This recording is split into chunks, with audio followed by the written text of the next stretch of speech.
So, Jay Rude, what lovable book are we talking about today? Well, I'll give you a hint. Barkus is willin'. Okay. Give up on that one, do you?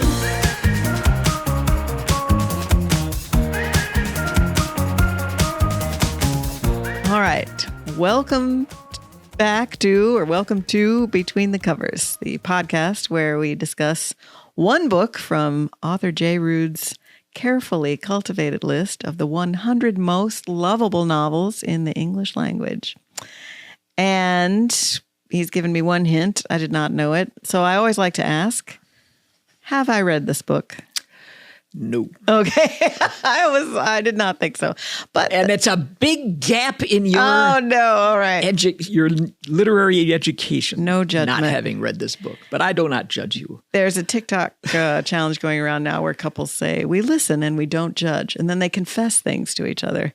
And I guess if we did it, I could just confess books I haven't read. But you would judge me. You would fail the challenge. Well, what is the second clue? Second clue, Steerforth and Little Emily. Okay. Sometimes I get these, even though I haven't read them. I'm not feeling optimistic. Hint number three, and then you'll tell me. Number 3, Uriah Heep. Oh. Is it something by George Eliot? No. Oh, Uriah Heep. I know this, but I don't know which book he's in. It is David Copperfield by Charles Dickens. Okay. No, I have not. Uriah Heep is one of the great villains of all time. Yes. Okay. All right. For some Also reason, a great band. I keep his name in the same place in my brain. I keep the name Silas Marner. I don't know why. That's why I was Eliot. like, oh, it's George Eliot. No, it's not. All right. So. Well, that's interesting because Dickens is a contemporary of George Eliot. Yeah. And of all he competes with George Eliot, William Makepeace Thackeray, Anthony Trollope, but Dickens really is the most popular of those. In the Penguin list of 100 must-read classics that their readers voted on, there were 5 Dickens books among those 100. I was going to ask you, I know you're not going to give us too many spoilers on your list. Are there other Dickens books on your list? I tried very hard to have only one book per author, but there were 2 authors that I could not limit myself to one. So there is one other Dickens book on the list. Okay. There is also one other Jane Austen book on the list. Okay. All right. That's interesting because I do love Trollope and I love George Eliot. Well, Middlemarch. So I probably would enjoy it. You probably would. What other lists is David Copperfield on? I mean, it might be easier to say what list he's not on. Well, see, the thing is, because there are so many great Dickens novels, you'll get different lists that have different. You might have Bleak House. You might have Great Expectations. You might have A Christmas Carol. You might have Nicholas Nickleby even, or Tale of Two Cities. Tale of Two Cities you may well have. Tale of Two Cities is like, most people don't know this. Tale of Two Cities is probably, and it's hard to really get a clear, accurate number, but it's probably the best-selling book of all time. Best-selling novel of all time. It doesn't outsell the Bible, for instance. But it is? Yep. Wow, I had no idea. That's not what I would have guessed. Nope. That's interesting. But it was incredibly popular. Okay, It has been incredibly popular. So what list is David Copperfield? David Copperfield is on the Guardian's 2015 list of the 100 best novels written in English. It's on the Observer's list of the 100 best novels of all time. And it was number 8 on the BBC's list of the 100 greatest British novels. Mm-hmm. Interestingly, Bleak House came in as number 6 on that list and Great Expectations as number 4. But for me, I'm putting David Copperfield up there. I think it was also on the list when I was little, my brother was in the Army, and he had subscribed to these really beautiful editions of classic books. Oh, yeah. Leather bound, gold trim, quite lovely. And so he had them sent to our house while he was in Korea. And David Copperfield was one of those books. As I remember when they'd come every month, we would open them up and then put them on the shelf. We weren't supposed to And you be didn't into read them. it even then? No, we weren't supposed to be into it because we would mess them up. Anyway, they were beautiful. So, have you read any Dickens books, Dickens novels? No. Not great. No. Wait a minute. You have read Tale of Two Cities. Oh, that's right. We read that out loud. That's right. So I know you read that one. That's it. Well, it's not. I mean, you know the story of Oliver Twist, for instance, because you've seen No. the play I was in where I played. Oh, yes. That one. Yeah. I have. I know all about it. Ask me anything. I just haven't been a big Dickens reader. I don't know why. I've read other things, obviously. I mean, I love Trollope, but to me, that is kind of different. It's more in maybe I'm wrong about this. It's more in an Austen lane because it has to do with society and class and, those kinds of, issues and that I think are so fascinating. Same as, George Eliot. Well, Dickens tends but to obviously he is about that. He tends to be have a lot about class, especially lower class. Right. Because the Industrial Revolution is beginning, right? Yeah, and it's making big changes for people. Yeah. And yes. So I need to read. I will say I'm thinking more and more about reading Bleak House. That I don't know why, it just appeals to me very much what I've heard about it. That's probably the one I would pick up first, but it does have a female protagonist, which might be I didn't why realize. you are drawn to it. It's quite long though, isn't it? Yeah, it's pretty long. Okay. Of course, David Copperfield is 870 pages in the Signet Classic that I read it in back in 1965 or That's not abridged, is it? That was... No, that's Okay. It's 870 pages is the full novel. Well, I mean, I think this is probably what happens when you talk about any work by a writer like Dickens who has so many well-known novels that you kind of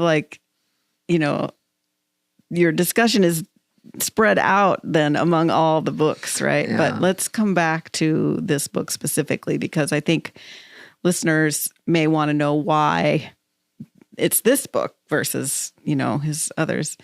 But tell me, what's the down and dirty summary now? I mean, I'm really going to challenge you. Just the top line, right? The pitch.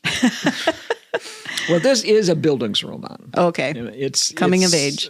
Not only coming of age, it's the story of basically his life and the changes that David Copperfield's life and the changes he goes through. And how each new stage of his life brings him to a kind of a new level of awareness and things like that. Is that the book they read aloud in Gone with the Wind? Yes, it is. Okay. All right. Yes. And they got awfully far in it that night, as I recall. Well, but it was popular at the time. It was actually originally published, as most of Dickens' novels were, serially in periodicals. Right. So it was published 1849 to 1850 and then came out as a book in 1851, I guess. Okay. So the down and dirty summary. It begins as David Copperfield begins when he is born. Yeah. I think that's the title of the first chapter. Yes. I am born. I am born. And it goes through his childhood, and which is difficult because he is a posthumous child. He's born after his father has died. Right. So he has no father. His mother marries another man who's an absolute cruel, terrible person. His name is Murdstone. Dickens' names are so revealing. Yeah. Mr. Murdstone. Is it related to the French word merde? I think it's closely related to murder. Okay. I get it. What year again did you say it came out? In the book? 1850. 1850, okay. Or 1851. Okay, all right. He's sent off to school after his mother dies, basically, of the cruelty. Mm-hmm. That's a good way to put it. He's sent off to school, and the school that Murdstone picks for him is the cruelest school he possibly could, so he's got a master there that beats on him. Yeah. But he does meet the hero of his early life there, James Steerforth, the most popular boy at school, but he's kind of a not always the most honest and upright guy. Is he a little greasy? A little bit. But he has money. Eventually, he's staying at the house of Mr. Micawber. Wilkins Micawber is one of the great characters, one of the greatest comic characters in all of literature. And Micawber is kind of I'm doing it again. All right. Micawber's not a. He spends a lot of money, doesn't make any money. He's always owing bills. His creditors are always after him. He's always looking for work. He says, something is going to turn up.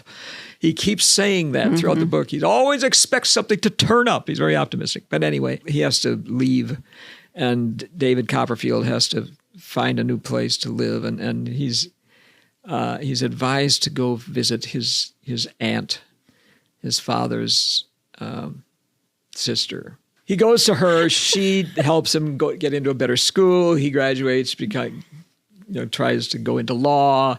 He stays with this lawyer that's his aunt's advisor, and he has a daughter named Agnes who becomes his confidant. Eventually, Steerforth commits a great sin.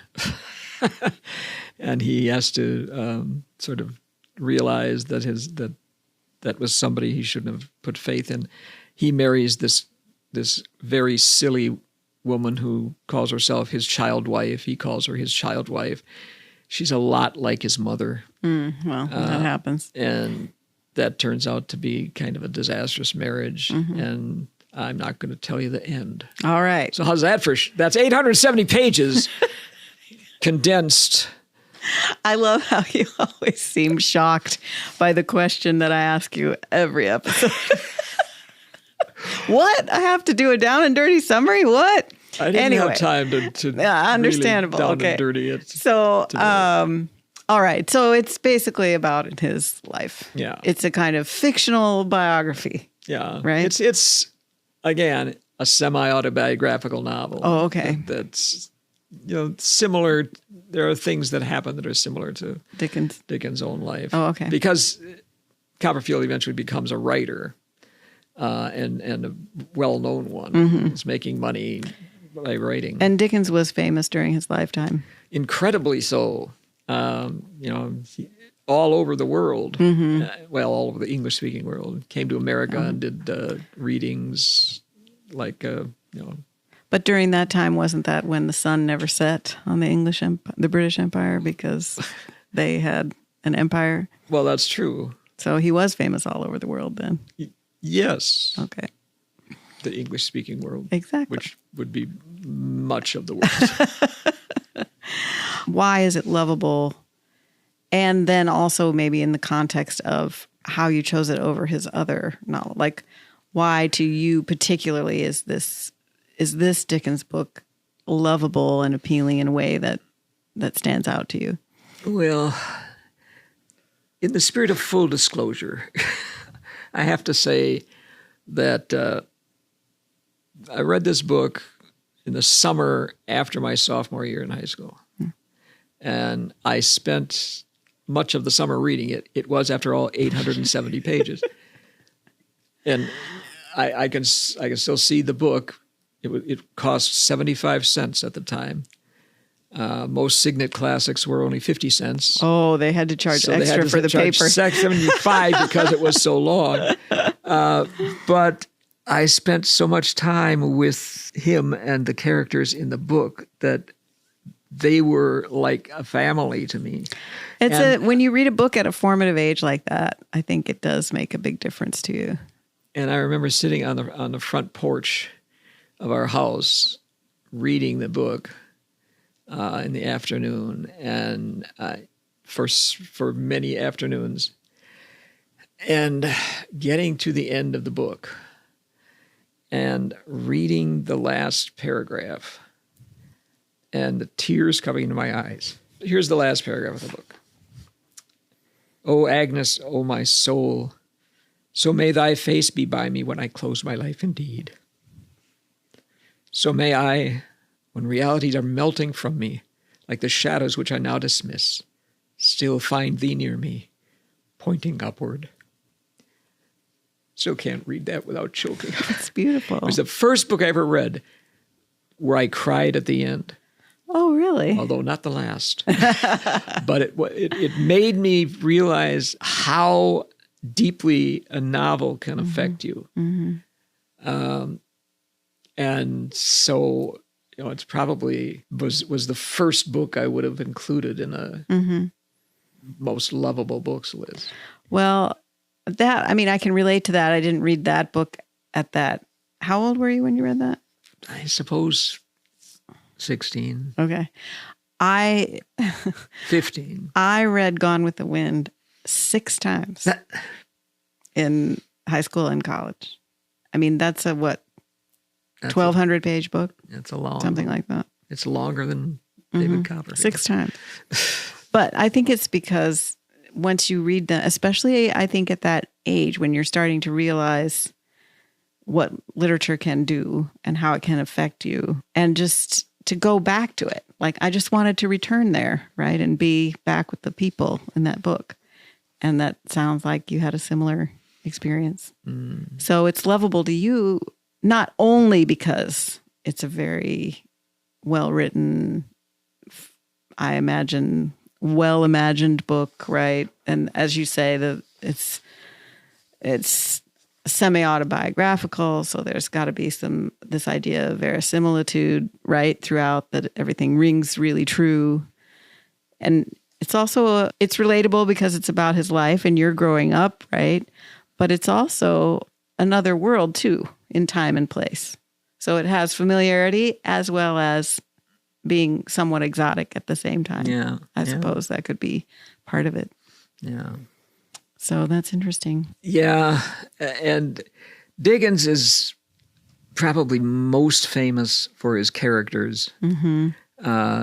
And, there is an adjective in the language. Dickensian character, which describes a character who's well drawn, maybe even exaggerated, but unforgettable. Mm-hmm. Uriah Heep is one of those. He's Mr. Wickfield, who's the father of Agnes, and becomes, his landlord more or less. He lives in his house.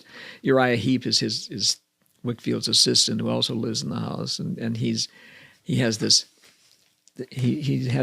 writhing all the time, and he's always talking about how humble he is. I'm so humble, Mr. Copperfield.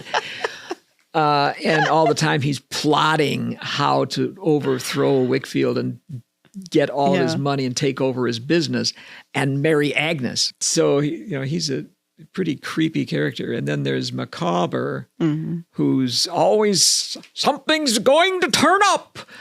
There've been well over a dozen movie versions of David Copperfield, or television productions of David Copperfield.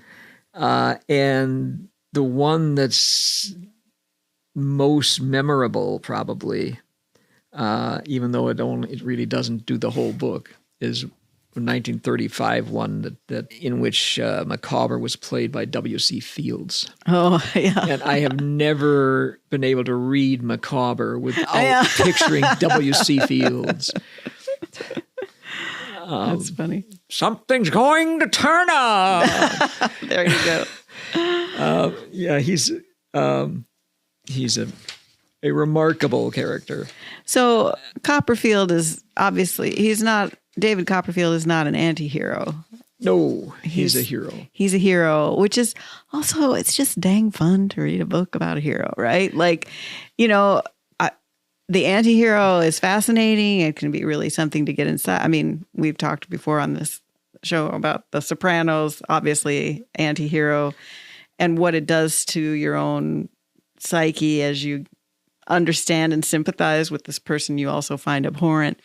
But you don't have any of those layers with a hero. It's just somebody you can get behind and root for, and it doesn't mean they're perfect, but there's just something super enjoyable about it. Yeah. One of the big influences on David Copperfield is Thomas Carlyle. Mm-hmm. Actually, the Bildungsroman is a fairly new development. It's often noted that Goethe's novel, Wilhelm Meister's Apprenticeship, is probably the first Bildungsroman in Western literature.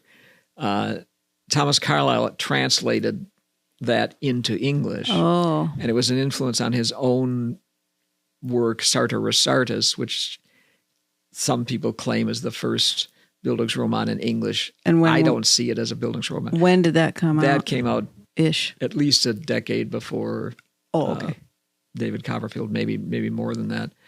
But in 1840, Carlyle wrote an essay that was called On Heroes, Hero Worship, and the Heroic in History. Mm-hmm. And he argued that the modern hero must be a man of letters. And when Dickens writes David Copperfield, he makes the hero a man of letters. So there's some influence there. Yeah, that's interesting. Actually, and probably the closest in time, the closest important Bildungsroman in English to David Copperfield was Jane Eyre, which was written in 1847, just a couple of years before. Well, I read Jane Eyre around when I was about the age that you read David Copperfield. So and that's like David Copperfield's told the first person, here's what happened to me, kind of thing, and there's some similarities, but it's a Gothic tale. Yeah. And David Copperfield certainly isn't. Yeah. But Dickens said he had never read Jane Eyre. But he must have known about it. I mean, because it was well known at the time. He also was influenced by Henry Fielding and Henry Fielding's novels of young men. They aren't exactly Bildungsromans. They're not told in first person, but Tom Jones is the story of, it is a kind of coming of age novel of Tom Jones. And we know that Dickens really liked Fielding because right around the time he was writing David Copperfield, his wife gave birth to their sixth son, whom he named Henry Fielding not Copperfield, Henry Fielding Dickens. That'd be quite a name. Yeah. Okay. So there's obviously, that's a tribute to him. Yeah. And so Thomas Hardy wrote later. Yeah. So he's late Victorian and late Victorian, early modern. Yeah. That's interesting. But it's also interesting because the previous episode to this, we talked about another coming of age novel. Yes. The first sentence of which mentions David Copperfield. I'm not going to... Oh, right. And you're going to want to hear about my lousy childhood. It's first person. David Copperfield kind of crap. Yeah. It's kind of an answer to... Because Copperfield starts with, first of all, whatever, I was born. I was born. And then... Whether I am to be the hero of my life or whether that... I don't remember the exact. Holden Caulfield is like, but it's still an acknowledgement of the genre, right? Yeah. I'm working within this genre, right? Yep. Even if I'm rejecting it. It's a very teen thing to do. Yeah. That's interesting. That's fascinating to me. So what other aspects of the book are lovable before we move on to why people may not love it? Well, it's interesting in that it's a kind of social commentary novel. That's also that's what Dickens does. Dickens right? does a lot of that. It's yeah. social. I see him as very social commenting author. Yeah, I mean, he in the book he talks about education, and David is in two very different kind of schools, and this sort of old time. We're going to beat you until you get it right. It's not the best system of education, Dickens seems to suggest. Shocking. The position of women in marriage. David's mother is, once she is stupid enough to marry this guy.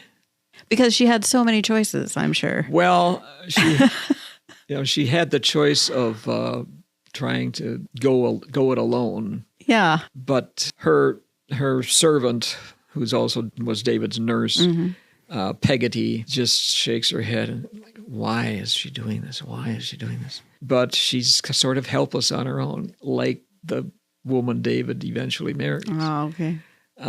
She was a kind of a child wife, and not having a husband there, she's kind of at a loss. But there's nothing that she can do once she's married this guy. Right. She has no. Is that from Dickens' own life? That I can't tell you. Okay. His mother may have had that sort of a second marriage. But even if it wasn't his own family, he would have had opportunity to see women trapped in situations. Yeah. Also prostitutes and their position in society. Little Emily, who's Peggotty's brother's sort of adopted daughter, she's actually his niece. When he's 7 years old, he meets her, and she's basically the first love of his life. But she ultimately, James Steerforth meets the Peggottys through David when they're at school together. He eventually goes back to where they live and seduces Emily, runs off with her, and then deserts her. The only thing she can do is become a prostitute. Her uncle spends years looking for her to try to find out where she has gone and how he can get her back. Is this the same era as as Jack the Ripper? Is Jack the Ripper a little later than Dickens? It's a little earlier than Jack the Ripper, but that is who Jack the Ripper's victims are women who are, not all of them were even sex workers, I think is what we read about too, was that they were just so marginalized because of whatever issues they had, and there was just nowhere for them to go necessarily, or maybe they occasionally did sex work just to get money for supper or somewhere to stay that day or whatever. So, and that honestly, those stories of their lives sounded to me Dickensian because of the social pressures on them that just crushed them before they were murdered. Yeah, that's sort of the situation that Emily finds herself in. Also, the treatment of the insane is a part of the book, an aspect of the book. Aunt Betsey, the woman that eventually David goes to live with, she came the day he was born and never forgave him for not being a girl. And she just left the house in a huff. And, she expected it to be a little Betsy. And she keeps saying to him things like, before your sister disappointed me. Oh, right. Because she had a boy. Because his sister did not exist. Right. That's why she was disappointed. Right. Yeah. But anyway, she has a fellow named Mr. Dick living with her, who is clearly not in his right mind. He spends all his time flying kites and trying to write. He's trying to write his memoirs, but Charles I keeps popping up and keeps getting beheaded. Oh, yeah. So anyway, Mr. Dick is this not very sane person, but he's not in an asylum. He's being taken care of by Aunt Betsey, and is perfectly delightful to be around.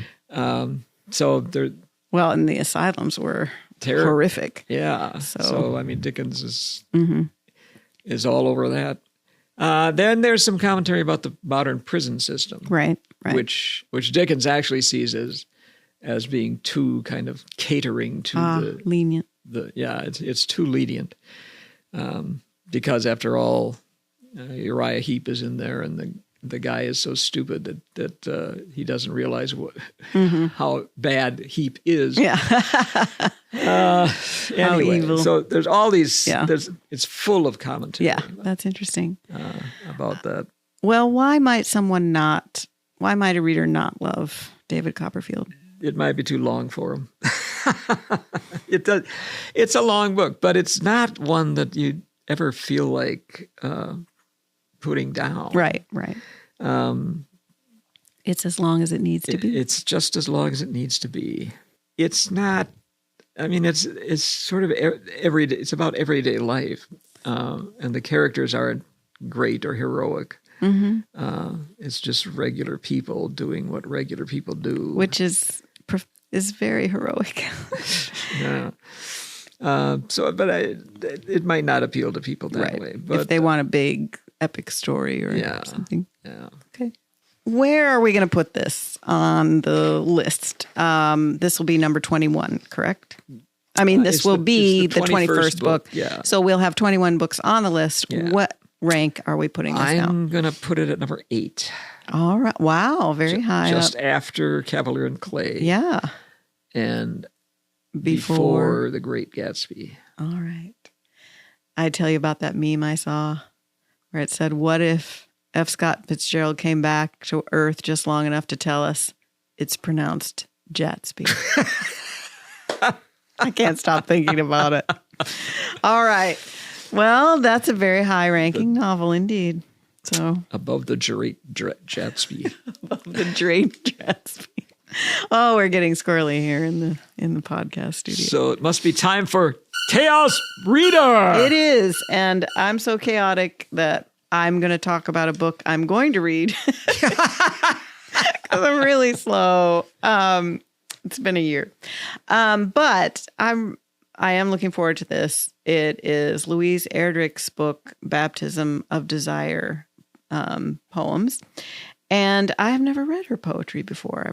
We're reading her novel right now, the something Little No Horse. I can't remember it has a long title. Last Miracle of No Horse. And I've read other novels by her, at least one other novel, but I've never read her poetry. So I am looking forward to this. I bought this at her bookstore in Minneapolis, Birch Bark Books. And I was looking for a poetry book and saw this. So I'm looking forward to reading this next after I finish the Nature Poems anthology edited by Ada Limon, which I'm still working on. Well, you got other things to do, I guess, this time of year, being a grading instructor. Grading. I'm reading a lot of creative writing by my students right now. So perhaps you can bring some of that in for Chaos Reader. Yes. Reading a lot of short stories and poems right now. So, all right. Well, we'd like to remind our listeners to like, follow, comment, review, share, and also just tell if you are enjoying this podcast or if you know somebody who loves books and book chat and book talk. Let them know about our podcast. That seems to be the best way to share, is just to tell somebody about it and let them know. And here's another way to share. With Christmas coming up, you might give one of our books as a present. That's right. To someone who likes to read. Stacey Margaret Jones' Mr. Catherine, how would you describe that book? It's a domestic suspense, contemporary Southern Gothic. Yeah. Set in Little Rock, Arkansas. That's right. Mine latest book is not set in Arkansas. It's set in Sherwood Forest. It's not set in the 20th century or the 21st century. It's set in the 13th century, and it's a Robin Hood mystery. That's right. Treasure of Sherwood. Those make great gifts. One year I had a friend of mine order 6 copies of my book to give to 6 of her friends. So that was one of the best things that ever happened to me. Anyway, so we would like to thank our listeners for doing all the things and mostly just listening and being part of the conversation that way. And also we would like to thank our producer, director, art director, creative director, all the things director, Jerry Bruno. You're welcome. And so I guess we'll see you next week on Between the Covers.